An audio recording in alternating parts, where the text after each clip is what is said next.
Assalamualaikum warahmatullahi wabarakatuh. Selamat pagi dan jumpa kembali di channel kami, Danis Putra Arsitek, channel yang ingin selalu berbagi cerita, berbagi pengalaman, berbagi pengetahuan tentang cara menangani toko bahan bangunan.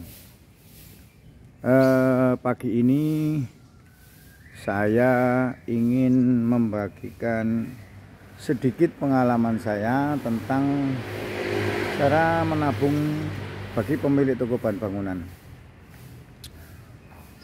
Sistem yang saya pakai, teman-teman, untuk menabung atau menyisihkan pendapatan kita, menyisihkan titipan Allah kepada kita, artinya rezeki yang kita terima, itu saya punya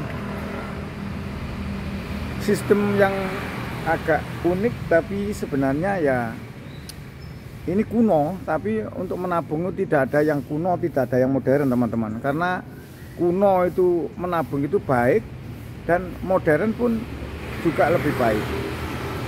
Tapi yang saya pakai adalah sistem kuno, teman-teman. Kuno maksudnya bagaimana? Saya kalau menabung di toko saya, untuk menyisihkan pendapatan itu saya tabung setiap hari, teman-teman. Jadi setiap hari itu saya sisihkan pendapatan itu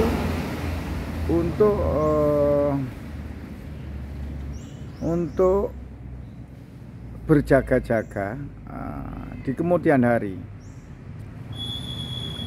Contohnya seperti ini, mulai dari menabung untuk investasi. Investasi itu artinya apa? Investasi itu artinya nanti kalau memang tabungan itu sudah terkumpul, itu nanti setiap tahun kita ambil untuk dijadikan investasi atau dijadikan penambahan modal. Mulai dari yang kita ambil sebenarnya sih dari profit kita saja, teman-teman. Dari profit kita, profit bersih kita, profit bersih setiap hari. Jadi setiap hari di tempat kami ada mesin kasir. Mesin kasir itu kita tahu profit kita hari ini itu berapa, bersihnya berapa. Jadi mulai dari investasi untuk sewa tempat, karena belum tentu kita itu tempat kita itu sewa atau tempat kita itu milik kita sendiri. Meskipun di toko saya itu milik saya sendiri, itu tetap saya hitung sewa. Saya hitung sewa di tempat kami, sewanya itu saya hitung sama seperti menyewa di tempat orang. Jadi di tempat saya itu sewanya itu setiap tahun untuk toko saya, ukuran saya karena 2 ruko dan 2 gudang, itu sewanya saya anggap 100 juta. 100 juta saya bagi 300 hari, 300 lebih lah, 350 hari. Itu ketemunya 350.000. Jadi saya sisihkan, memang saya bikin seperti celengan. Itu celengan, orang Jawa mengatakan celengan, di pipa PVC. Setelah itu saya masukkan setiap hari. Saya tulis di situ, sewa tempat 350.000. Ya, tapi kita lihat situasi. Kalau keuangannya itu sekarang hari ini tidak cukup untuk membayar supplier, ya mungkin bisa kita tunda untuk hari besok. Nah, kalau memang cukup, alhamdulillah, ya kita teman-teman, kita tabungkan. Kalau nggak cukup, nggak. Terus yang kedua, apalagi yang harus kita tabung? Yang harus kita tabung itu kewajiban fit cost, teman-teman. Biaya pengeluaran yang harus pasti kita keluarkan, kita keluarkan. Yang kedua adalah untuk tabungan untuk investasi tadi, termasuk untuk pemeliharaan kendaraan, untuk penambahan armada, itu seperti itu.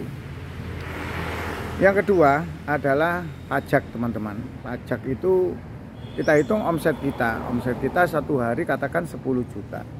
10 juta berarti kewajiban pajak kita itu 0,5 5% dari 0,05, bukan 0,5, 0,05% dari omset harian. Anggap saja kita ambil rata-rata omset kita harian 10 juta. 10 juta berarti kita harus menabung 50.000. Meskipun itu nanti tidak kita bayarkan semua, yang penting kita anggarkan dulu. Saya juga nggak semuanya seperti itu, nggak semuanya saya ambil bayarkan. Kita sendiri juga kadang-kadang lebih, kadang-kadang kurang kok. Ya, kita ambil 50.000. 50.000 untuk pajak. Setelah itu apalagi kewajiban kita? Kewajiban kita sebagai umat muslim, kita membayar zakat.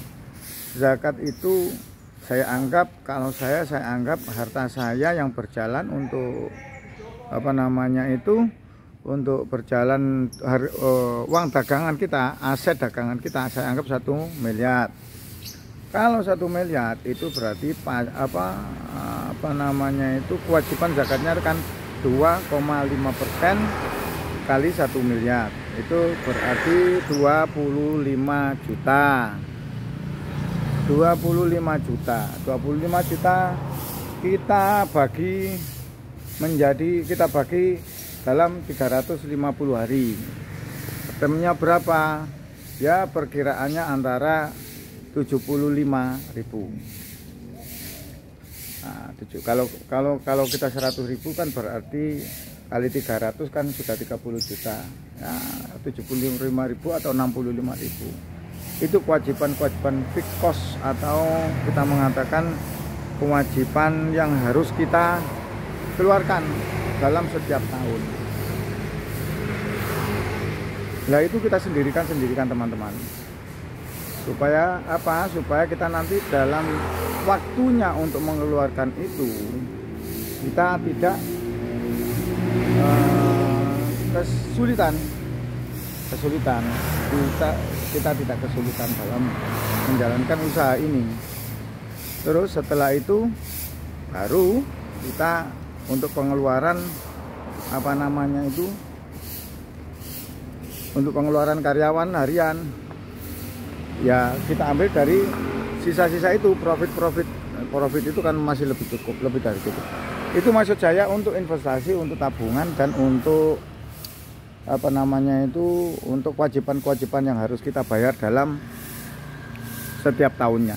Nah, jadi setiap saya anggarkan itu, saya buka setiap hari raya Hamin 1 minggu, biasanya Hamin 7.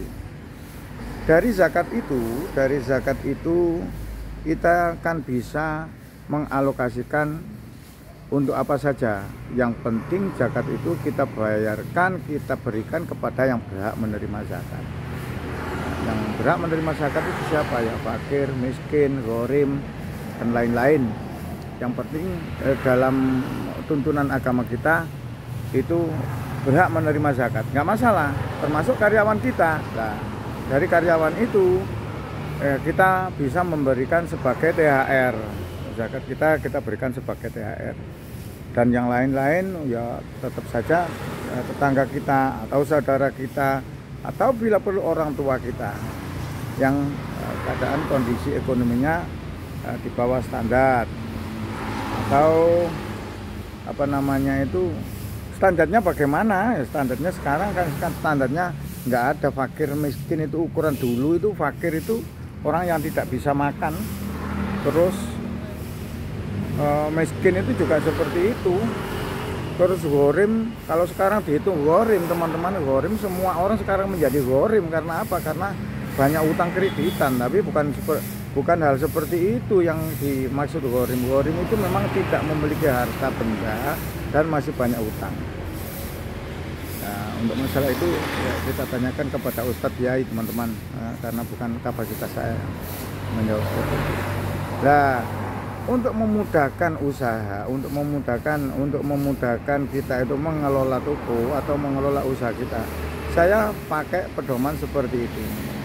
Jadi nyaman, teman-teman.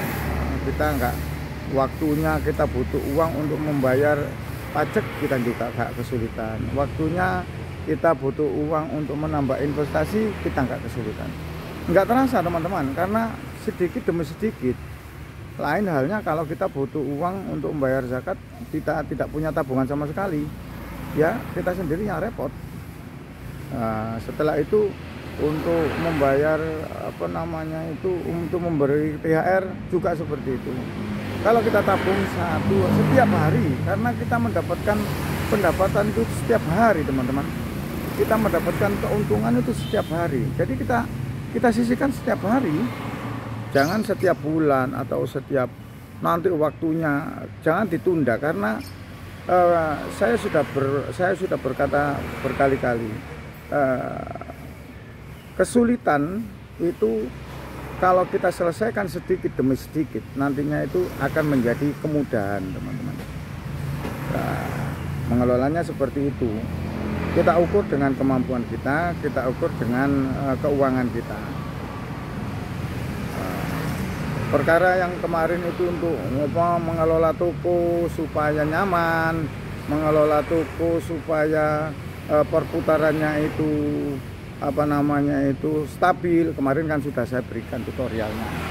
Sekarang ini sebagai sebagai saran saja, saya tidak mengatakan ini saran saya ini baik atau saran saya ini manjur atau saran saya ini bisa dilaksanakan.